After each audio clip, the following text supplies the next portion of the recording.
Boa noite, pessoal, tudo bem? Nós vamos dar início então à aula 1 da disciplina de Planejamento Estratégico e as obras de referência dessa aula de hoje são os artigos de Conk, o Pensamento Estratégico no século XX, Implicações Históricas, da revista Ibero-Americana de Estratégia, o artigo de Kish e Pereira, Pensamento Estratégico nas Organizações, publicado na revista de Ciências da Administração, né? O artigo de Mauresco, Marchiori e Gouveia, né? Pensamento Estratégico e Planejamento Estratégico, Possíveis Interrelações, publicado na revista Gestão e Planejamento. E o artigo de Souza e Dias, Integração do Planejamento Estratégico ao Pensamento Estratégico, também publicado na revista de Ciências da Administração. Além desses 4 artigos, nós vamos também analisar o primeiro capítulo da obra de Minsper, Austrand e Lempel, né? Safari da Estratégia, o capítulo de título "E aqui, senhoras e senhores, a fera da administração estratégica". Então, é com base nessa literatura que a gente faz essa aula de hoje, tá? E vamos dar início, então, às nossas discussões sobre o que é e como se constitui, como se constrói o planejamento estratégico nas organizações e como a estratégia é levada a cabo para levar a organização a resultados desejados dentro de um cenário, de um ambiente competitivo. Tá? Então, nós vamos partir para as noções preliminares e conceitos sobre estratégia, né? Então, aqui é importante a gente fazer os fundamentos, a base do que é a gestão estratégica e, principalmente, né, no que diz respeito ao planejamento estratégico, a gestão por objetivos, que é a base do que nós vamos estudar agora nessa disciplina, ok? A GPO, que a gente chama, gestão por objetivos, né, ou gestão orientada por objetivos, ok? Então, o que é o conceito da estratégia? Via de regra, a estratégia ela é um percurso a ser seguida entre uma situação A e um objetivo que você delimita, né? Um objetivo que você coloca para ser alcançado e assim você obter o resultado que você busca, que você deseja, né? Então, toda a estratégia vai ser o percurso, o caminho, desde do esclarecimento, da concepção de como você vai fazer, até a execução e a avaliação de como você chega nesse resultado desejado. Estratégia, como quem assistiu o filme Tropa de Elite sabe, vem do latim strategos, do inglês strategy, e significa a arte do general. Né? Normalmente o mais conhecido de todos é o Sun Tzu, que escreveu a obra A Arte da Guerra, que preconiza muitos dos princípios e conhecimentos de sabedoria geral que permeiam a estratégia hoje em dia. E não seria por menos. Muito da teoria da estratégia deriva da arte militar, da arte de você saber como ganhar batalhas, de você saber como proceder na guerra, para você perder o mínimo de provisões e soldados e obter o melhor resultado possível dentro da guerra. Então, aqui a gente está falando de uma premissa fundamental: saber utilizar recursos, saber articular as possibilidades, desenvolver suas capacidades, ter bons planos, tudo isso constitui a base do que vai ser a estratégia. Então, é muito comum a gente ver delimitações de estratégias em filmes, em documentários, em histórias, ficções ou não, né, sobre estratégias de guerra, né, estratégias de vitória, de superação. Mas aqui o que nos interessa é um ambiente de negócio, que é muito mais complexo do que um campo de batalha. Tá? E por que é muito mais complexo? Porque envolve dimensões e variáveis relacionadas não a um conflito direto, mas vários conflitos colaterais. Conflitos de concorrente, conflitos com clientes, conflitos com fornecedores, conflitos dentro de um ambiente econômico completamente mutável, né? Aqui a gente está falando agora de um cenário de pandemia que em questão de 3 meses, né, transformou as nossas formas de trabalhar, as nossas formas de produzir, as nossas formas de negociar. Né? Então, o mundo dos negócios ele vai ter essa complexidade, essa incapacidade que a gente tem de aprender o todo. E por isso a gente está tratando com muitas variáveis desconhecidas. Né? Então, o tema da estratégia, quando a gente traz para o mundo dos negócios, ela se justifica em função da necessidade que a gente tem de trazer resultado para a empresa, de trazer os resultados desejados e positivos. E aqui a gente está falando não do resultado do lucro propriamente falando, mas aqui a gente está falando do resultado de tornar a empresa competitiva. Isso é muito importante a gente estressar. A empresa, o objetivo primordial da empresa não é lucro, quando a gente está falando de gestão estratégica. O objetivo principal da empresa é ser a empresa mais competitiva, a que apresenta a melhor oferta, a que apresenta a melhor proposta de valor para o cliente. E em função dessa oferta, em função dessa proposta de valor para o cliente, ela consegue obter os melhores resultados, porque ela vai ser a que mais vende, porque ela tem a melhor proposta. Então, o que garante a sustentabilidade de um negócio não é a sua capacidade de lucrar, mas a sua capacidade de ser a melhor. Então, o objetivo da empresa aqui, em termos de desempenho, é ser a empresa que oferece a melhor proposta de valor, a que é a mais competitiva, a que tenha o menor custo, né, que garante os melhores resultados, a maior eficiência, a maior produtividade. Né? Então, aqui a gente está buscando o melhor desempenho. O lucro é efeito de uma empresa competitiva. O lucro é resultado daquilo que é bem feito. Peter Drucker falava isso, né? O lucro não é o fim último. O fim último é excelência. Então, uma vez que você alcança excelência, o resultado vem. Ok? E a partir daí, né, da gente ter essa concepção de como são, que as estratégias são um percurso que a gente faz entre a nossa situação e um objetivo, nós temos várias formas de interpretar a estratégia. As 5 principais formas de interpretar a estratégia são 5 metáforas, relacionadas aos 5 P's da estratégia.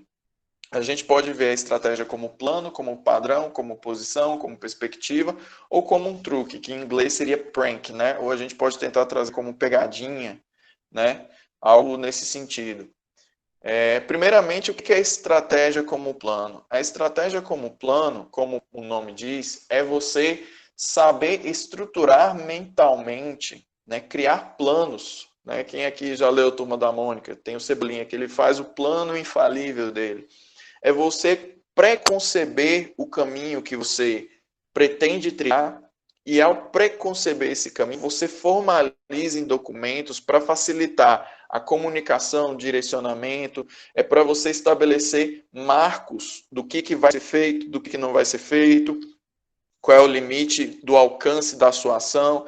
Então, você cria escopo, você cria prazo, você cria, então, todo o framework, né, todo o framework necessário para que você alcance o seu resultado almejado, ok? E isso, então, é a constituição do plano. E por que o plano ele é importante? Porque ele dá um senso de direcionamento para a estratégia. Então, o plano, ele dá um senso formal de que a gente está indo para uma determinada direção. Então, facilita a comunicação, facilita a forma da gente transpor o nosso plano, o nosso objetivo para outras pessoas, facilita que a gente consegue ter uma delimitação do que vai ser feito, do que não vai ser feito, né? Entre outras vantagens relacionadas ao fato de você se programar, ok? A segunda forma de a gente ver, né, o segundo P da estratégia, é você entender a estratégia como padrão. E o que é o padrão? Padrão é você ter uma certa coerência, é você ter uma certa linearidade de atuação. Se você age de forma errática no mercado, sem nenhuma lógica, sem nenhum tipo de direcionamento ou driver específico de conduta ou comportamento, né, é muito comum que clientes, fornecedores, eles não consigam te associar com a marca, com robustez, com a identidade. Eles não vão atribuir a você um senso de identificação forte que vai posicionar em relação aos clientes, né, em relação ao mercado. Por quê? Porque você é fruto das suas ações, você é fruto da continuidade das suas ações. Então, a estratégia como um padrão mostra que se você é uma pessoa muito brincalhona, você vai ser reconhecida como uma pessoa brincalhona porque você fica fazendo brincadeira o tempo todo.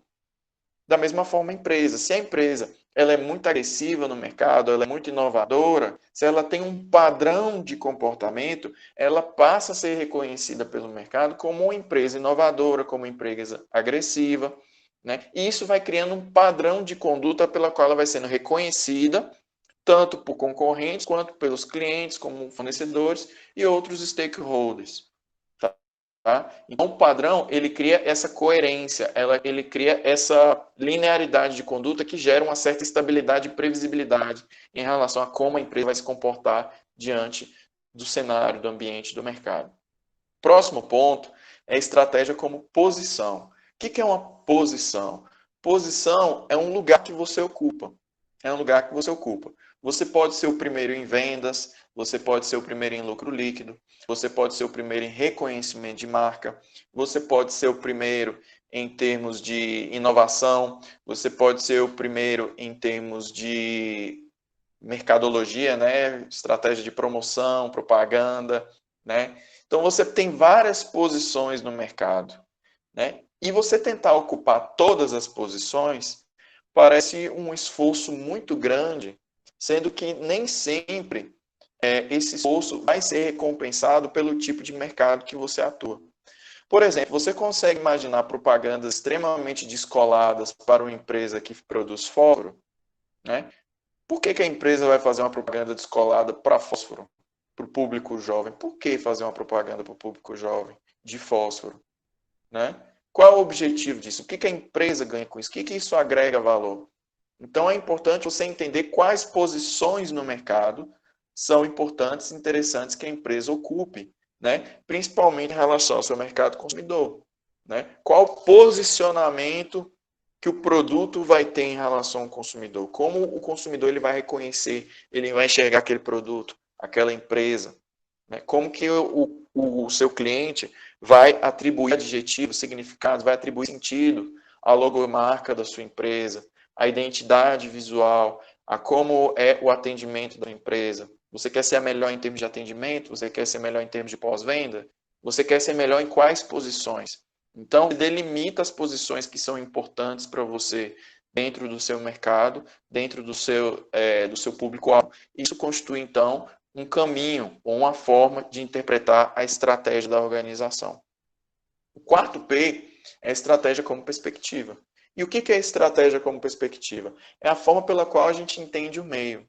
Então, se eu, por exemplo, sou uma pessoa muito conservadora, uma pessoa muito religiosa, uma pessoa muito pautada por valores tradicionais, eu tenho filtros ideológicos que me fazem atribuir um sentido para a vida diferente de uma pessoa que é ateu, até por exemplo, de uma pessoa completamente progressista, feminista, né, para frentex, né, que a gente chama, né, uma pessoa completamente alternativa, né, que completamente aberta a outras culturas. Nós dois, eu conservador e a pessoa progressista, ao enxergarmos o mesmo fato, nós vamos dar interpretações diferentes. Por exemplo, aborto, por exemplo, drogas, né? Nós vamos trazer interpretações diferentes. Então, os meus filtros ideológicos e os filtros ideológicos da outra pessoa, as minhas crenças e as crenças da outra pessoa, os meus hábitos e costumes e os hábitos e costumes da outra pessoa, fazem com que nós tenhamos perspectivas diferentes da vida. Então, no mercado, isso também acontece. A perspectiva distinta, ela traz para a gente a ideia de que a empresa, ela interpreta o ambiente ao redor dela, né? Ela interpreta o ambiente. Então, tem gente que vai ver o copo meio vazio, tem gente que vai ver o copo meio cheio, tem gente que vai entender que é um cenário para retrancar, tem gente que vai entender que é um cenário para atacar, né, para avançar. Então, a forma pela qual você enxerga o meio, pela qual você toma conhecimento do ambiente externo, ela é a sua perspectiva. E um olhar mais bem direcionado, um olhar mais preparado, um olhar mais capaz, com uma perspectiva mais adequada, ou seja, aquele com a maior capacidade de interpretar corretamente o meio, vai ter a melhor perspectiva estratégica, porque vai ter mais clareza do que precisa ser feito para garantir resultados para a organização. Ok? E, por fim, o quinto P, estratégia como pegadinha, prank ou truque, é a ideia da estratagema. É a ideia da estratagema, que é a ideia de que tão importante quanto você acertar é o inimigo errar. Ok? Então você precisa acertar sim, mas não só acertar. Você precisa que o inimigo erre. Então, muitas vezes no mercado, a gente percebe ações de empresas que são feitas para induzir os concorrentes a tomar determinadas atitudes de forma enganosa. É soltar uma notícia no mercado, depois retroagir, né, para depois retroceder, aliás, para depois simplesmente desconsiderar o que foi dito, lançar linhas de produtos e depois desistir dessas linhas de produto para induzir o seu concorrente a entrar em determinados mercados, né? É você criar formas estratégicas de você induzir o seu concorrente ao erro, tá? Porque é importante que ele erre. Daí o conceito da estratagema. É a ideia de você parecer que vai fazer, mas você não faz. Entendeu? Para você induzir a ação da pessoa e ver como é que ela vai reagir. Assim você consegue ir medindo a conduta dela e induzindo ela ao erro também. Então, as 5 formas da gente entender a estratégia são 5 estratégias. A gente pode entender como um caleidoscópio da forma como a gente entende estratégia. Porque cada uma delas é uma perspectiva diferente, cada uma delas é uma abordagem diferente. Mas todas elas dizem respeito à mesma questão. É como você está interpretando o ambiente ao seu redor, como você está entendendo a sua realidade, como você está se comportando e respondendo a essa realidade para buscar resultados para a sua empresa, para a sua organização. Ok? E para que serve essa estratégia? Né? Para que serve o planejamento estratégico? Por 4 razões. Primeiro, quando você cria uma estratégia, você, por exemplo, está numa situação, a minha empresa ela precisa ser a que tenha maior faturamento. Eu preciso ter a maior parcela de mercado, maior market share. Né? Vamos supor que eu tenho empresa que ela precisa ser a que vende mais. Né? Quando eu estabeleço um caminho estratégico, eu crio um senso de direcionamento, eu dou uma direção. Entendeu? Então eu sei para que caminho eu devo ir.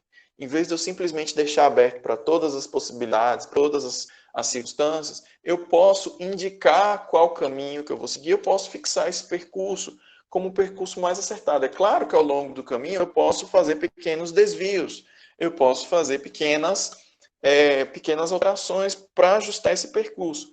Mas eu sei quem eu quero ser. Eu sei o que eu quero fazer. Da mesma forma, você que está assistindo essa aula, você sabe quem você quer ser. Você sabe por que você está aqui. Você sabe onde você quer chegar. Ainda que seja simplesmente ser aprovado na disciplina, por exemplo. Né? Então, você fixa o direcionamento para que lado você deve ir. Que tipo de ação é aceitável que você faça e que tipo de ação não é aceitável que você faça. Por outro lado, a estratégia também concentra esforço. Se eu sei que direcionamento eu tenho que tomar, então eu posso criar foco na coordenação, né, de ações. Eu posso simplesmente entender, criar um entendimento de para que lado eu vou, qual tipo de ação que eu devo tomar e o que é considerado perda de tempo, o que eu não preciso medicar, o que eu não preciso monitorar, o que eu não preciso fazer. Isso, por outro lado, de concentrar o esforço, pode ser visto também como uma forma de você engessar a organização. E por que engessar a organização? Porque na mesma medida que você fala o que ela pode fazer e o que ela não precisa fazer, ao mesmo tempo você pode estar fechando portas de coisas que ela poderia perceber que são interessantes. Entende? Então, concentrar o esforço, por um lado, é interessante porque evita o desperdício de recursos, tempo, de pessoas, né? Mas, por outro lado, você pode perder pelo fato de que você não tem acesso a outras possibilidades virtuais de você expandir seus horizontes, ok? Mas, via de regra, concentrar os esforços é visto como uma coisa positiva, porque dá escopo para a ação da estratégia, ok? A terceira razão, né, a terceira utilidade da gestão estratégica é definir a identidade da organização. Como eu falei para vocês, o senso da identidade, quem dá não sou eu. Se eu chegar e falar assim para você, gente, Felipe é bonito, é engraçado, é divertido, é uma pessoa compreensiva, né? Não adianta nada eu falar para você quem eu sou, porque quem me fala quem eu sou é você, o outro. Então, eu chegar para você e falar, olha que engraçado que eu sou. Aí eu fico sério. O que tem de engraçado nisso? Ok? Agora, se eu te faço rir, aí você vai me achar engraçado. Se eu faço piada, aí você vai me achar engraçado. Entende? Então, você me reconhece como bonito, como engraçado, etc, etc, etc. Então, da mesma forma, não adianta a empresa dizer que ela é a melhor. Ela precisa ser reconhecida pelo cliente de que ela é a melhor. e definição da identidade de uma organização é feita quando o outro observa o que você faz, a coerência do que você faz. Então, quando o outro observa o que você está fazendo, quando o outro observa o padrão da sua conduta, lembra da estratégia como padrão, ele basicamente ele vai começar a definir ele vai atribuir adjetivos e sentido à sua identidade. Então, tem uma empresa que tem um produto muito robusto que não quebra, com o tempo o consumidor reconhece aquela empresa como um produto que não quebra. Então, olha aí a identidade sendo formada. Então, por isso que a estratégia ela define a organização. Porque quando a gente cria um padrão de condutas, o nosso cliente começa a ter a possibilidade de reconhecer a empresa enquanto uma característica desejável, uma característica de excelente atendimento, de excelente qualidade de produto, de personalização de produto, de marca confiável, de marca que atribui status, né? E por aí vai. Então a estratégia, ela define a organização. Quem diz quem você é não é o que você diz, mas sim o que você faz. E isso é importante. Serve para a vida, serve para as empresas, ok? E por fim, a estratégia favorece a coerência. Tá? Ela reduz a ambiguidade, porque se a gente está num cenário de ataque, se a gente está num cenário de atuação de empresas em que a empresa precisa se desenvolver mercadologicamente para conquistar mais clientes, né, a gente sabe que é uma empresa que tem que investir em marketing. Então a gente reduz a ambiguidade se a gente vai ou não investir em marketing. Define. A gente vai investir em marketing, a gente vai investir em propaganda. Então cria uma certa ordem, estabelece sentidos, fala para a gente qual é o caminho. Então, reduz a ambiguidade. E reduzir a ambiguidade facilita as pessoas compreenderem o que é esperado delas, como elas devem se comportar, como elas devem agir, como elas devem buscar a produtividade, entre outros fatores. Ok? E como evoluiu a teoria da estratégia no campo teórico? Né? O trabalho de Conk, né, ele subdivide a história do desenvolvimento teórico do campo da estratégia em 4 principais períodos. Né? O primeiro período, no início do século XX, né, ele é atribuído à dinâmica da administração científica de Taylor. Então, ele associa o desenvolvimento dos primeiros estudos de estratégia, de planejamento estratégico, à própria administração científica de Taylor, né, que é aquela ideia da capacidade de planejar a produção e conseguir tempos e movimentos e conseguir programar as atividades e obter o máximo de produtividade. Então, ele associa, né, esse primeiro período à administração científica. O segundo período é marcado pela consolidação da área do planejamento formal, mas ainda não o planejamento estratégico. Assim, a gente tinha um planejamento de longo prazo, né, em função do crescimento das indústrias, em função da consolidação das estratégias de diversificação de empresas, de multinacionais que atuavam em vários mercados, né? Precisava ter um nível maior de organização, porque as empresas se tornavam muito grandes, né? E pelo fato de serem muito grandes, elas precisavam de algum nível básico de planejamento que conseguisse definir o que cada um ia fazer dentro de cenários em que a empresa era colossal, era massiva.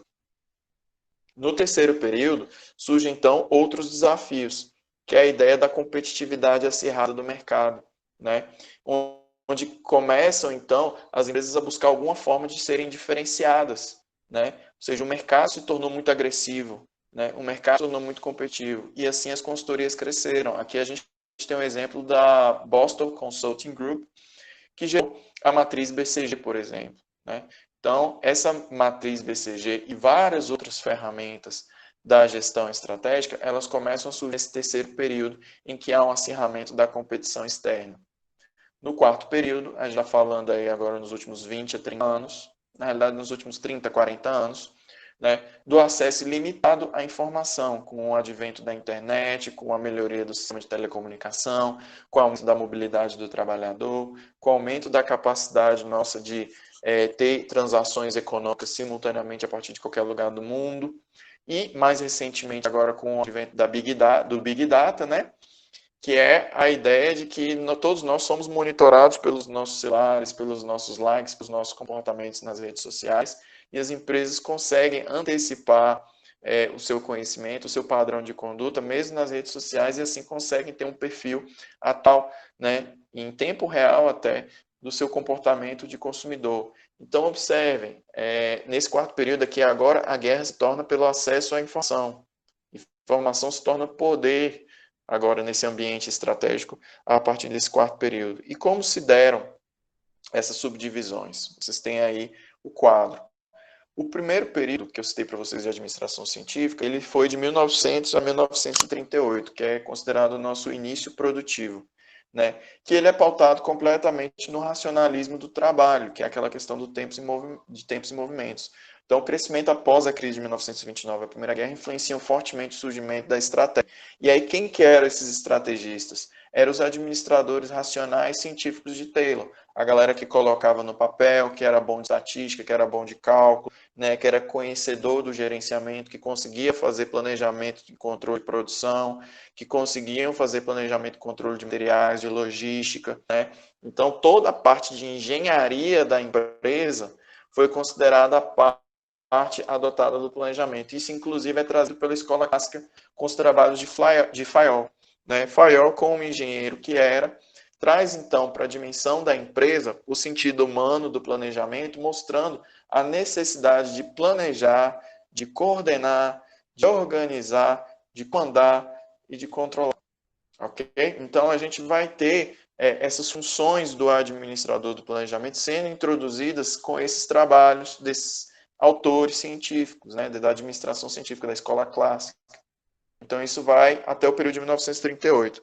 De 1939 a 1964, a gente tem a influência da Segunda Guerra, né, e da Guerra Fria também, que se inicia logo após a Segunda Guerra.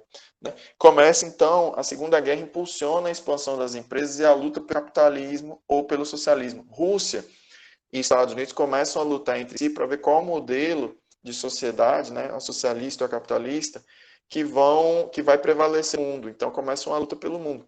Então, nos Estados Unidos, começa a ter um crescimento absurdo de empresas, né, se internacionalizando, crescendo, se desenvolvendo, se diversificando. Então, as operações vão ser aumentadas para expandir a produção capitalista para garantir a subsistência e a geração de riqueza. E é aí que vão surgir os administradores profissionais e multinacionais. E quem eram esses administradores? Aqueles administradores executivos que deveriam ser capazes de gerenciar negócios diversificados em vários setores diferentes ao mesmo tempo. Então, ao mesmo tempo que eu estou em tecnologia, eu estou em alimentos, eu estou em produtos de higiene, eu estou em farmacêutico, porque era importante que os grandes grupos empresariais conseguissem conquistar e expandir os seus mercados. Né? E aí começa, então, a ser a dinâmica do planejamento formal mesmo, que é o planejamento de você analisar o ambiente, de você entender as suas forças e fraquezas, oportunidades, ameaças, né? Entender que você precisava de metas, de objetivos, de políticas organizacionais. Então, aí começa o movimento do planejamento estratégico. Mas ainda era um planejamento formal, claro, mas não era ainda o planejamento estratégico como nós conhecemos. O planejamento como nós conhecemos, ele vai se consolidar no período de 1965 a 89, né, que é mais ou menos na década de 70 que surgem as disciplinas de planejamento estratégico nas grades dos cursos de administração, que é o período do crescimento e da expansão sendo substituído pela competição e pela escassez, porque como eram muitas empresas em muitos mercados, começa então, dentro da dinâmica capitalista, a crescer o cenário de competição. Então, as empresas agora, elas começavam a lutar não para implementar e direcionar os seus resultados, mas para elas sobreviverem à concorrência. E a partir daí, então, começa o mercado de novas ferramentas que vão consolidar a gestão do planejamento estratégico. E aí vem a grande mudança estrutural da forma de você conceber o planejamento da empresa. Antes, a gente considerava que a empresa precisava de um determinado direcionamento e ela cresceria. Agora não, agora ela precisa ser competitiva. Então, a matriz, a medida do sucesso, deixa de ser a capacidade de gerar resultados positivos e passa a ser a capacidade da empresa de ser superior ao seu concorrente. Então, começa uma nova forma da gente pensar, que vai levar à escola do design, que é o tema da próxima aula, tá? Que é entender que a organização, ela precisa sim, não só conhecer o ambiente onde ela atua, mas ela precisa ser capaz de antecipar-se a esse ambiente e dar os resultados desejáveis superiores ao da concorrência, ok? Porque garantir uma superioridade à concorrência é garantir a sobrevivência do negócio. E a partir da década de 90 até 2010, agora a gente pode dizer até 2020, tá? Porque esse artigo é de 2013, então já tem 7 anos, né? Se intensifica a terceira revolução industrial, né? Que hoje a gente está falando de indústria 4.0 hoje, né? Que é basicamente internet das coisas, basicamente a supremacia das formas de gerar estratégia a partir do domínio do conhecimento e da informação, né? Então, a gente tem uma gama forte de informações disponíveis e as empresas agora vão investir em recursos internos, em suas capacidades dinâmicas, investir em pessoas, investir em informação, investir em tecnologia. Vai crescer a visão baseada na competitividade pelo acesso aos recursos, né? A teoria da visão baseada em recursos, a Resource-Based View, tá? E a partir daí, dessa visão baseada em recursos, a gestão ela vai se tornar ligada profundamente à capacidade de obter informações em tempo hábil e saber responder a essas informações em tempo hábil. Da importância não só do planejamento, mas da capacidade responsiva da empresa, ou a capacidade da empresa de responder a esses estímulos externos. Ok? Então, essas são as 4, e agora a gente está vivendo uma intensificação desse cenário de desenvolvimento da teoria da estratégia, e principalmente hoje com Business Intelligence, né, que a gente chama de BI, com análise e mineração de dados, data mining, né, com a análise de novas ferramentas que têm surgido, como Power BI, por exemplo, né, tudo isso tem trazido para a gente a necessidade de compreender melhor, no menor tempo possível, o ambiente onde a gente está dentro desse contexto de negócios. Então, a melhor empresa mais competitiva é aquela que monitora o ambiente. Isso tanto é verdade que eu afirmo para vocês, empresas que conseguem monitorar bem o ambiente em tempo hábil, conseguem se antecipar melhor às circunstâncias. As empresas que melhor reagiram à pandemia são aquelas que conseguiam monitorar o ambiente e conseguiram se preparar rapidamente para responder ao desafio do fechamento do comércio, por exemplo, da implementação do teletrabalho, né, de formas alternativas da gente conceber a produtividade. Empresas que monitoravam o ambiente, que conseguiam se antecipar a esse ambiente, essas mudanças do ambiente, tinham a capacidade de desenvolver formas e estratégias de garantir a continuidade da sua produtividade, a continuidade da sua oferta, e assim tiveram menos prejuízos, ou nenhum prejuízo, ou até mesmo ganho em relação à pandemia. Já as empresas de alta tecnologia, por estarem sempre ligadas no mercado e na dinâmica de negócios e interação, saem da pandemia muito fortalecidas. Por quê? Porque são empresas que aprenderam desde a sua concepção que elas têm que ter uma dinâmica em tempo real com o mercado, tem que saber ter uma resposta de pronto, assim que o mercado traz qualquer estímulo. E elas aprenderam a sobreviver e têm tido resultados excepcionais durante a pandemia. Ok? Então, esses são os fundamentos básicos do que é o planejamento estratégico. Agora, para que serve o planejamento estratégico de fato? Eu gosto de dizer que o planejamento estratégico é a sua medida de aprendizagem. O planejamento estratégico serve para formar e moldar grandes estrategistas, para formar e moldar pessoas com grande capacidade de desenvolvimento de boas estratégias. E isso se dá por meio do pensamento estratégico. Então, a partir de agora, nós vamos analisar a relação do planejamento estratégico com o pensamento estratégico dentro das organizações. Então, o que é o pensamento estratégico? O pensamento estratégico, a gente vai entender que é um processo cognitivo. É eu chegar para você e te apresentar um problema. Quando eu te apresentar esse problema, você vai passar por algumas etapas decisórias. Você vai tentar entender melhor qual que é o problema, você vai tentar entender melhor quais são os seus objetivos, o que você deseja, o que é do seu interesse, o que não é. Você vai buscar mais informações sobre o problema, sobre os efeitos. Você vai tentar fazer simulações na sua cabeça para ver o que vai acontecer. E você vai dar uma resposta de qual é a sua atitude diante do problema que eu te apresento. Esse é um processo cognitivo, esse é um processamento cognitivo que você faz do problema. Da mesma forma, organizações como instâncias sociais, elas são compostas por agentes que enfrentam esses problemas no mercado.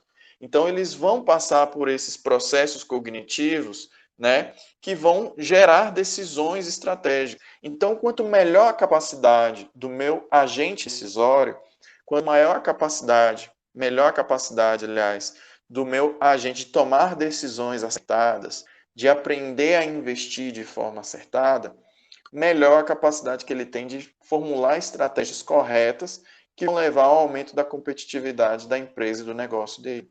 Então, a formação do pensamento estratégico é a formação da qualidade da sua capacidade de gerar respostas.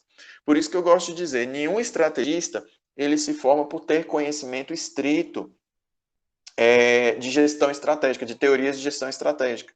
Isso aqui que eu estou ensinando para vocês é a forma, mas o conteúdo é a essência do mercado onde você atua. Então, se você atua no mercado farmacêutico, você precisa entender quem são os players, quais são as dinâmicas, como os concorrentes agem, qual é a posição da sua empresa, quem é o seu público-alvo, qual é o comportamento do seu público-alvo, quais são as necessidades do seu público-alvo. Se você está no mercado de educação, quem são os seus potenciais clientes, quais são as limitações dos seus potenciais clientes, qual é a melhor forma de você prestar o serviço de forma personalizada, qual é a melhor forma de você agradar o seu cliente. Então, nenhum estrategista ele é feito em gabinete, ele é feito em escritório. O estrategista ele deriva daquela pessoa que tem capacidade de conhecer o cenário onde ele está, de saber onde ele está pisando, ele ter conhecimento técnico sobre aquilo que ele produz, né? Então, é alguém que tem uma qualidade de pensamento, que tem uma experiência, que tem um conhecimento, que tem um contato, que tem um tato, inclusive, com aquele segmento, com aquele setor, além de ter um conhecimento gerencial poderoso, potente, capaz de prover a ele com ideias e criatividade que faz que ele tenha boas ideias diante dos problemas que lhe aparecem. Isso é o pensamento estratégico. É formar um estrategista capaz de dar as melhores respostas, né? Então, o pensamento estratégico ele vai ocorrer quando vai se contemplar o futuro de uma organização, quando uma solução for necessária. Então, envolve essa questão da intuição, da criatividade, do irracional, sabe? Da divergência, da pessoa pensar, da pessoa ruminar, dela desenvolver uma forma de pensar, uma forma de gerenciar o seu ambiente organizacional, buscar integrar dentro do seu pensamento sua história, seu conhecimento, seus valores, seus costumes, sua experiência prévia, seu estudo, e daí trazer as suas respostas. Isso é o pensamento estratégico, né? Por outro lado, o planejamento estratégico vai surgir dessa visão instrumentalista da década de 60 e 70 que eu trouxe para vocês, né? O planejamento estratégico é a necessidade que você tem de organizar seus pensamentos, né? É de você sistematizar, porque às vezes você pensa em algo, mas você esquece. Às vezes você tem algo que está na sua mente, mas você não baliza. Às vezes você não desenvolve o pensamento da forma que você queria desenvolver, ou poderia desenvolver.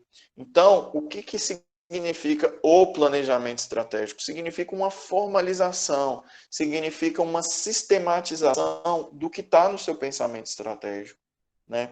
Da qualidade de pensamento que você desenvolveu. Planejamento vem desse latim plano e significa planificar o conhecimento sobre algo.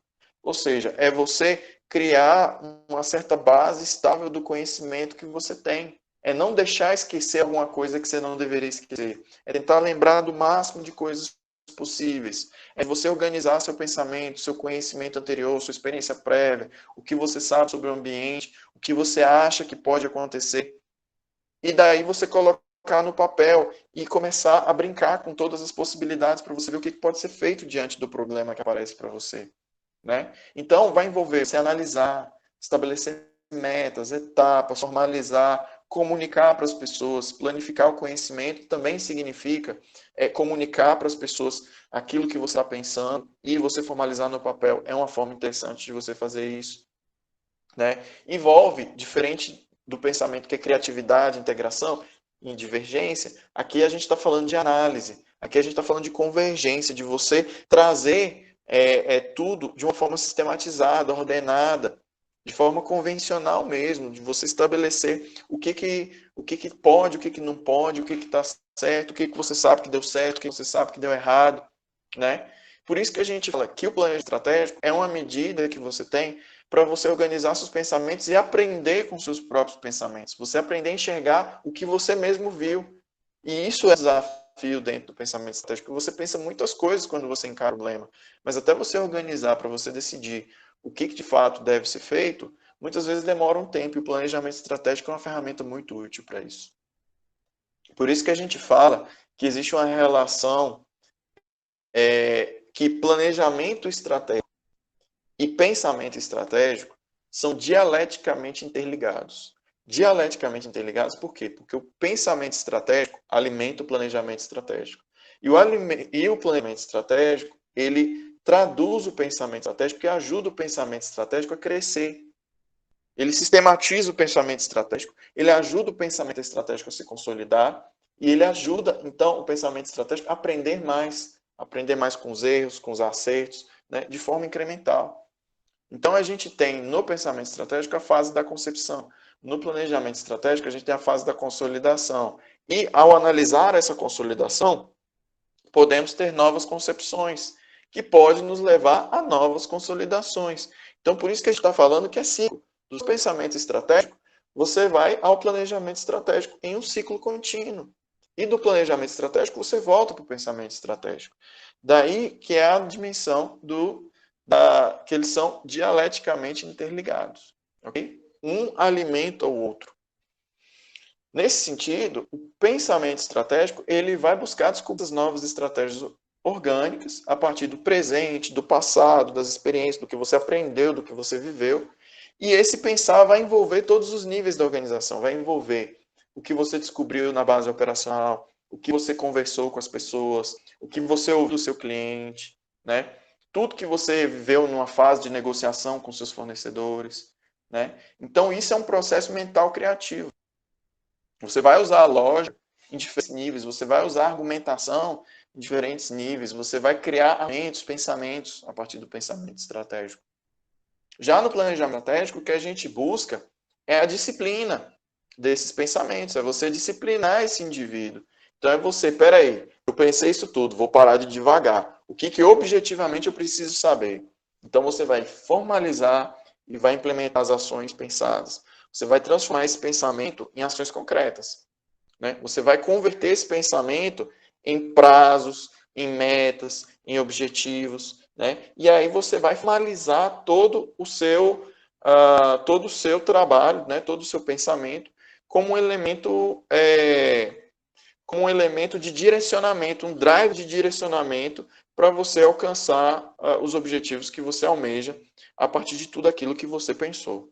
Ok? Por isso que a gente entende que o planejamento estratégico é um processo formal de aprendizagem, criação de metas e objetivos que ajuda a gente a performar as ações que precisam ser performadas, tentar buscar os resultados que a gente deseja alcançar e, ao mesmo tempo, nos permite aprender com aquilo que a gente não conseguiu fazer, com aquilo que a gente planejou e não conseguiu fazer. A gente aprende a entender por que a gente não alcançou aquela estratégia que a gente estava buscando, aquele resultado que a gente estava buscando. Então, você se estruturar em um planejamento passa a ter essa importância de estabelecer um processo, um procedimento formal de continuidade e aprendizagem. Ok? E nós temos alguns modelos de pensamento estratégico que são muito comuns na literatura. Tá? Eu trouxe para vocês 4 grandes modelos de pensamento estratégico que foram convertidos em modelos de gestão, em modelos de formas de concepção da estratégia. Okay? São 4 os principais modelos. Tá? O primeiro modelo é o de Hamel e Prahalad. Tá? É o de Hamel e Prahalad, a chamada nuvem de incerteza. O que é a nuvem de incerteza? Imagine que você está agora numa empresa que está com as portas fechadas em função da pandemia e você não tem certeza de nada em relação ao mercado. Você não tem certeza se a sua demanda vai voltar após a reabertura do mercado. Você não tem certeza em relação à existência ou não de uma vacina. Você não tem certeza ou não em relação à retração do mercado, se o seu mercado vai ser aquecido. Você não tem certeza qual vai ser a exigência do seu consumidor, do seu cliente após o retorno. Então, você precisa, dentro da nuvem de incerteza, aprender a desaprender. Ou seja, você precisa aprender a se desapegar do que você conhecia, para você entender o que pode ser, porque o ambiente está mudando o tempo todo. E é isso que o modelo preconiza. Você precisa aprender a desapegar do referencial anterior que você tinha, para você se abrir para todos os mundos de possibilidades que existem em relação ao seu cenário de mercado. Então, não é suficiente mais simplesmente colocar a empresa com um resultado de lucro, tá bom, está lucrando, tá bom. Não, o que a gente precisa é sentar, considerando todos os cenários possíveis, considerando todas as condicionantes possíveis, considerando todas as incertezas e variáveis desconhecidas possíveis. Qual é a minha intenção? Primeiro de tudo, qual é a minha intenção? O que eu desejo fazer? E para eu fazer isso, considerando que eu não sei nada, como eu devo me arquitetar? Eu vou dar um exemplo muito mais fácil para vocês entenderem. Vamos supor que você quer fazer concurso público, mas você não sabe se vai ter concurso público, você não sabe se a carreira pública vai existir daqui a um tempo, você não sabe se o governo vai autorizar concurso público, mas você tem uma intenção, certo? O fato de você ter uma intenção não te proíbe de você já ter uma arquitetura básica para você começar a se preparar para isso. Qual é a arquitetura básica que você precisa ter? Começar a estudar. Começar a estudar para concurso, começar a ter uma base de conhecimentos, ter uma estrutura. Então, mesmo que não haja concurso público daqui para frente, mesmo que não haja carreira pública daqui para frente, né, você ainda precisa ter uma intenção, uma arquitetura, caso esse seja o seu objetivo. Então, você cria uma base estrutural para que você possa operar dentro dessa intenção estratégica. E é isso que vai constituir essa nuvem de certeza, é o que vai constituir a nossa forma de pensar. Nós estamos vivendo isso o tempo todo. A gente sempre está pensando no que a gente precisa ter para o que a gente quer, mas sem ter certeza que a gente vai conseguir. Entende? Então, essa nuvem de certeza de Hammer para Halad é baseada nesses dois principais conceitos. O primeiro, intenção estratégica, que é a expressão das aspirações das organizações, a visão, a missão, os valores. Busca criar obsessão em vitória e mercado, que se converte em agenda competitiva. Já a arquitetura é que o futuro ele não deve ser pensado, mas ele deve ser construído. Então, se você tem uma intenção, você já tem que começar a performar as ações rotineiramente, cotidianamente. Você não tem que esperar até o planejamento. Não, você já vai construindo um conjunto coerente, que tem um padrão de atuação, né? E essa construção vai se desenvolvendo em função das competências que a organização vai desenvolvendo nas pessoas, né? Então, a organização ela tem que se preparar para os cenários a partir da sua intenção. Então, ela vai criar uma arquitetura de base para se proteger dos eventuais avanços negativos do mercado e para poder avançar nos cenários em que ela se sentir mais segura de tentar estabelecer uma base de novos investimentos. Então, nessa vertente, nessa forma de compreender o pensamento estratégico, aqui nós estamos pensando em formas orgânicas de construindo a estratégia a partir dos nossos pensamentos rotineiros, ok? Então, essa é o primeiro modelo de pensamento estratégico. O segundo modelo de pensamento estratégico é o de de Kaplan Norton, perdão. É o de Kaplan Norton, que é o Balanced Scorecard, tá? Balanced Scorecard, né? O que é o scorecard? É um instrumento de avaliação de desempenho. Basicamente, o que é o scorecard? É você ter um cartão de objetivos e você ter as suas métricas, né? E você avaliando o seu desempenho. O scorecard, ele é basicamente a ferramenta mais utilizada em termos de gestão das empresas que adotam a perspectiva clássica da estratégia, né, no mundo. Então, na realidade, uma das ferramentas, né, é um dos modelos de gestão por objetivos mais bem aceitos e mais replicados nas grandes empresas e multinacionais. O que o Balance Scorecard faz? Ele sistematiza o planejamento estratégico E ao sistematizar o planejamento estratégico, ele cria uma base de referência, né? E cada um vai ter a sua pontuação, né? Vai ter os seus objetivos, as suas metas. E assim a gente vai organizar o pensamento e distribuir esse pensamento entre as pessoas de forma com que cada um saiba o que vai fazer.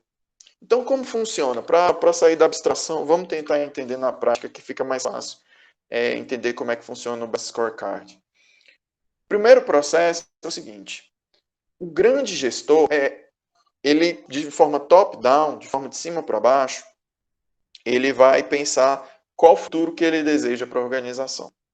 Ele vai pensar como que ele deseja que a organização esteja em 5 a 10 anos, ele vai pensar o que ele gostaria que a organização fizesse, quais são os valores que a organização seguir.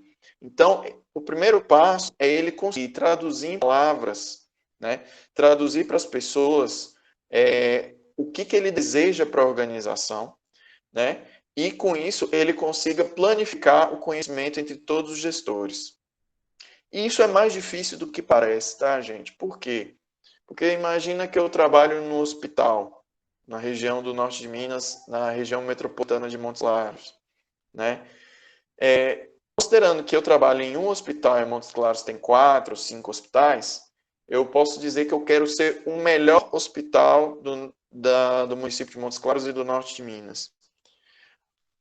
Isso não é traduzir a visão e a missão. Melhor em quê? Melhor em atendimento? Melhor em recuperação? Melhor em custo? Melhor em reconhecimento do mercado? Melhor em reconhecimento do médico? Preferência do médico? Melhor em quê? Entende? O que nós estamos buscando e o que nós não estamos buscando? Porque quando você fala uma coisa, muitas vezes as outras podem não entender do jeito que você pensou. Então, delimitar exatamente o que nós queremos e o que nós queremos não é um processo simples. Então, demora um tempo para que os gestores eles fiquem alinhados do que de fato eles estão buscando. Ok? Então, a primeira etapa é que todos os gestores estejam falando a mesma língua. É que todos os gestores estejam capazes de entender a estratégia de forma única, integrada, de forma coerente. Tá? Fazem isso por meio de reuniões, dinâmicas de grupo, sessões de planejamento. Então, essa reunião de planificação de gestores, ela é muito importante para a primeira etapa do scorecard. A segunda etapa é que todos os gestores planificados, agora eles fazem a comunicação e interligação. E o que eles vão fazer? Os gestores eles vão comunicando essa estratégia até a base operacional, de forma escalonada. Então, o diretor de marketing ele vai pegar essa estratégia e vai trazer para toda a área de marketing. O diretor de recursos humanos vai trazer para toda a área de recursos humanos. O diretor de finanças vai trazer para toda a área de finanças. O diretor de produção para toda a área de produção. E esse escalonamento desses objetivos vai passar a ser direcionado. Por quê? Porque uma vez que a gente sabe que a empresa quer crescer 30% em faturamento, vamos ter um exemplo assim, de um objetivo geral da diretoria. A empresa quer crescer em 30% em faturamento.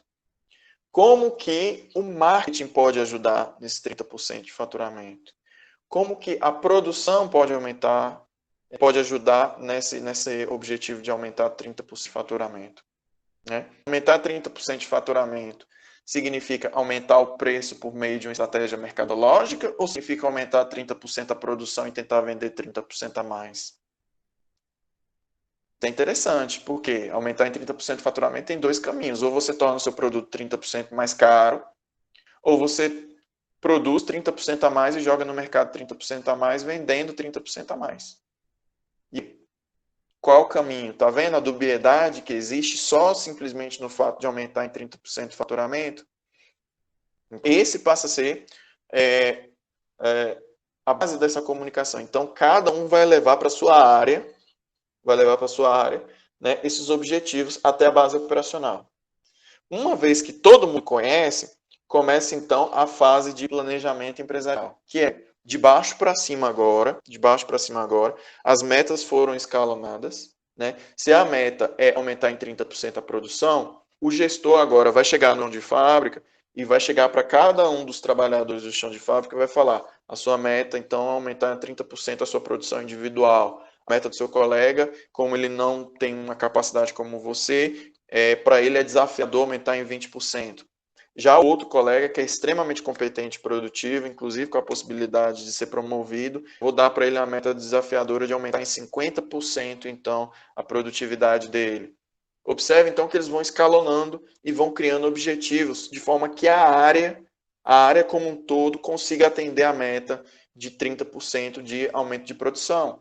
Isso, então, planejamento. Aí que surge, então, a base do scorecard, porque cada um, então, vai ter o seu cartão de pontuação do que ele precisa fazer para atender esses objetivos, para atender os objetivos que vão contribuir com que a empresa alcance esse resultado. E aí, a partir desse processo de planejamento e metas, né, a gente vai, então, para a próxima etapa, que é, uma vez que esse scorecard está consolidado, o gerente, o supervisor assina que ele vai produzir X% a mais, o gerente vai receber todas as metas dos supervisores, então, isso vem assinado num documento, tá, no acordo de metas, a pessoa assina, se compromete a cumprir essas metas ao longo do ano, e aí o gerente recebe as metas dos supervisores, o diretor recebe as metas dos gerentes e o presidente recebe as metas dos diretores. E aí a gente tem toda uma auditoria de documentos as metas de cada um. Uma vez que a gente tem esses documentos, né, essas metas almejadas, começa então a etapa de feedback e aprendizado, que agora entra a fase de controladoria dos objetivos. E o que é a controladoria dos objetivos? A controladoria dos objetivos é a gente acompanhando se a pessoa está cumprindo ou não as metas, que a gente vai chamar de feedback aprendizado. Esse feedback aprendizado, né, é o momento em que o gestor ele vai trazer para a gente, né, um relatório do porquê que a gente cumpriu a meta ou não cumpriu a meta, ou se ficou aquém do que poderia ter sido cumprido, se a meta foi pouco ambiciosa. Se a meta foi pouco ambiciosa. Então, isso também interessa para o gestor. Então, é para a gente saber calibrar se a nossa meta foi pouco ambiciosa, se foi muito ambiciosa, se ela foi muito bem direcionada, se ela foi cumprida, se ela foi bem cumprida, se não foi. Isso é a parte do feedback aprendizado. E por que o feedback aprendizado é importante? Porque nesse momento a gente vai entender onde que a gente acertou e onde a gente errou. No próximo planejamento estratégico, né, no próximo balanço scorecard, a gente vai poder calibrar mais ou menos para ajustar o que o mercado pede. Tá? Então, são 4 os principais indicadores do BSC, do balanço scorecard, né? Que os objetivos em relação aos clientes, podem ser vendas, por exemplo, pode ser quantidade de atendimento, de pós-venda, né? Os objetivos em relação a processos internos, né? São os objetivos em relação à melhoria de processo, né? De reengenharia, de aprendizado, tecnologias, né? Quantidade de treinamentos, obtenção de novos recursos, tudo isso entra em aprendizado e crescimento e objetivos em relação ao desempenho econômico e financeiro, redução de custos, redução de gastos, redução de pagamento de juros, redução de alavancagem, né? Redução do custo de capital, tudo isso entra para a gente como objetivo relacionados ao desempenho econômico. Então a gente agrupa nesses 4 e cada um dos membros da organização, no seu scorecard, vai poder responder aos seus objetivos em cada uma dessas categorias, né? Então, o balanço scorecard é esse movimento pendular. Observem aqui nesse desenho que ele é um movimento pendular, né? Ele sempre vai começando com essa tradução da visão, comunicação, interligação, planejamento empresarial, feedback, aprendizado, e aí passa pelo processo várias vezes, de forma contínua, a alcançar resultados. Então, o balanço scorecard a gente diz que é um movimento pendular, é um movimento espiral. Começa lá em cima, volta até lá embaixo, vai até lá embaixo, volta lá em cima e a partir daí começa o processo de ida e retorno do processo de planejamento estratégico. Então, por isso que a gente fala que é um modelo de pensamento estratégico pautado na aprendizagem e no acompanhamento da organização. Ok? O terceiro modelo que a gente tem de pensamento estratégico é o modelo convergente de Lieca, enfim, que é a visão, basicamente, da convergência de 5 principais fatores. A convergência desses 5 principais fatores diz respeito a Da mesma forma como na nuvem de certeza, um ambiente de insegurança e de falta de conhecimento sobre o mercado onde a gente está atuando. Só que aí a gente tem 5 principais elementos que vão constituir a base da nossa formulação da estratégia. Enquanto lá na nuvem de certeza a gente tinha só a arquitetura estratégica e a intenção estratégica, aqui a gente tem 5 fatores. Quais são esses 5 fatores? O primeiro deles é a perspectiva de sistemas. A perspectiva de sistemas diz que o mundo é uma interface entre contextos internos e externos. Então, se, por exemplo, existe um mercado de trabalho, você precisa ter uma estrutura de recursos humanos.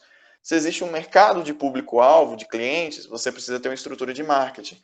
Quanto mais competitiva for a estrutura de clientes, mais competitiva a estrutura do mercado, do público-alvo, mais competitivo tem que ser o seu marketing, mais agressivo tem que ser seu marketing. Né? Quanto mais complicado for o sistema contábil, maior o tamanho do seu sistema, seu sistema financeiro, por exemplo, as exigências tributárias, as exigências contábeis do fisco, por exemplo, maior a sua necessidade de ter uma área financeira bem estruturada. Então, a perspectiva de sistema fala da necessidade de você saber balancear o seu sistema interno com as necessidades externas, ok? Então, se você está tendo dificuldade de vendas, por exemplo, é porque você não estruturou, se você não está vendendo bem, é porque você não estruturou adequadamente, né, um sistema adequado de marketing dentro da sua empresa. E por isso você não consegue ter o resultado esperado em termos de vendas. O segundo elemento é a concentração no propósito, que é concentrar-se sim no essencial. É você buscar delimitar o escopo da empresa também e não tentar divagar muito sobre várias possibilidades. É você sim ter um direcionamento adequado de qual é o seu propósito, onde que você está buscando, né? O terceiro elemento é o oportunismo inteligente. O que é o oportunismo inteligente? É você permanecer fiel a essa intenção estratégica adotada. É você saber que você tem que buscar oportunidades dentro daquilo do escopo que você diz que você vai atuar. Então, se você atua, por exemplo, no mercado de farmácia e você vê uma possibilidade de entrar numa campanha de combate a uma determinada doença e assim você consegue promover o seu remédio, isso é um oportunismo inteligente. Você permanece fiel à sua intenção estratégica. Agora, de que vai adiantar você tentar patrocinar ou tentar entrar em ações relacionadas a coisas que não tem nada a ver com a sua causa? Entendeu? Então, o oportunismo inteligente é você buscar oportunidades, né, de mercado dentro daquilo que está integrado dentro da sua intenção estratégica. É você não se desviar muito do foco para você buscar, sim, oportunidades dentro daquilo que agregam valor para a sua intenção adotada. O tempo em perspectiva significa que você só pode fazer aquilo que o tempo te permite. Então, hoje, nós não temos tecnologia de teletransporte, por exemplo. Então, o tempo não permite. O tempo que nós vivemos hoje não permite. Então, o que o tempo em perspectiva coloca para a gente? A gente entender a história da empresa, o que ela podia ou não podia em determinado momento histórico, e o que ela pode ou não pode agora no presente, e o que ela pode vir a conseguir fazer no futuro. Entende? Então, é você entender que a organização tem momentos. Tem momentos. Então, em determinado momento, talvez aquilo não tenha sido interessante para a empresa, agora talvez seja. Né? Da mesma forma, o que foi interessante talvez não seja mais. Né? Então é importante você conhecer a linearidade da história, entender os momentos da empresa, entender o momento da tecnologia e entender que tempo é esse que você vive. Se você vive hoje no tempo da informação, informação é poder, dentro da estratégia, de que forma que você está aproveitando isso para o seu negócio? Ok? E o último elemento é o teste de hipótese, que é basicamente o uso de métodos científicos para as decisões. É você fazer uma análise estatística, conhecer dos dados, saber fazer uma análise arrojada dos perfis de consumo do seu cliente, saber fazer uma boa pesquisa de mercado para conhecer as preferências do seu consumidor, os fatores de satisfação, conhecer os seus stakeholders, conhecer da economia e ter uma análise arrojada para conseguir, a partir dos métodos científicos e testes de hipótese, estabelecer estratégias de erro e acerto que garantam o resultado que você está buscando na organização para alcançar a competitividade almejada que vai levar ao retorno desejado, que é a lucratividade. Ok? Então, Esses elementos do pensamento estratégico, nessa perspectiva que a gente está avaliando agora do modelo convergente, né, ela mostra para a gente o seguinte, que cada um desses elementos, desses 5 elementos, eles têm ferramentas de apoio que a empresa pode adotar, tá? Então, na perspectiva de sistemas, por exemplo, a gente tem um mapeamento dos stakeholders, que são aqueles agentes interessados no negócio, a gente tem a análise do sistema de valores, a gente tem as conferências de pesquisa do futuro, né? A gente tem um mapeamento do avanço do mercado. Na concentração do propósito, a gente tem histórias escritas, né? A gente tem, então, o entendimento de quem nós somos, do que nós fazemos. Né? A história de uma determinada empresa ela pode te ajudar a entender qual é o propósito dessa empresa. Né? No tempo em perspectiva, a gente pode construir cenários, analisar lacunas, fazer uso de analogia com outros momentos que foram vividos anteriormente. Tá? No teste de hipótese, você pode, então, fazer projeções de cenários, além do que estava aqui no tempo em perspectiva. Você pode fazer testes lógicos, né? O que ser, se então, o que é conhecido, o que é desconhecido, o que se presume, né? Tudo isso diz respeito à nossa possibilidade de testar e conhecer, fazer uso de métodos científicos mesmo. Tá? E o oportunismo inteligente diz respeito à possibilidade de você partilhar, comparar, simular, testar dentro das oportunidades que estão sendo consideradas interessantes dentro do nicho, do segmento onde você atua. Quais são as oportunidades dentro do segmento de panificadoras, de supermercados, de escolas de idiomas, de escolas de autoescolas, por exemplo? Né? Tudo isso diz respeito para a gente de como que a gente pode organizar nossos pensamentos, nossas ferramentas para a gente responder ao sistema de forma adequada. E o último modelo é o modelo de Mintzberg, que é o fazer estratégia, strategizing. O que significa o strategizing? Que a estratégia ela não é um substantivo, estratégia é um verbo. Estratégia não é uma coisa que você tem, estratégia é uma coisa que você faz. E você faz em práticas e táticas cotidianas.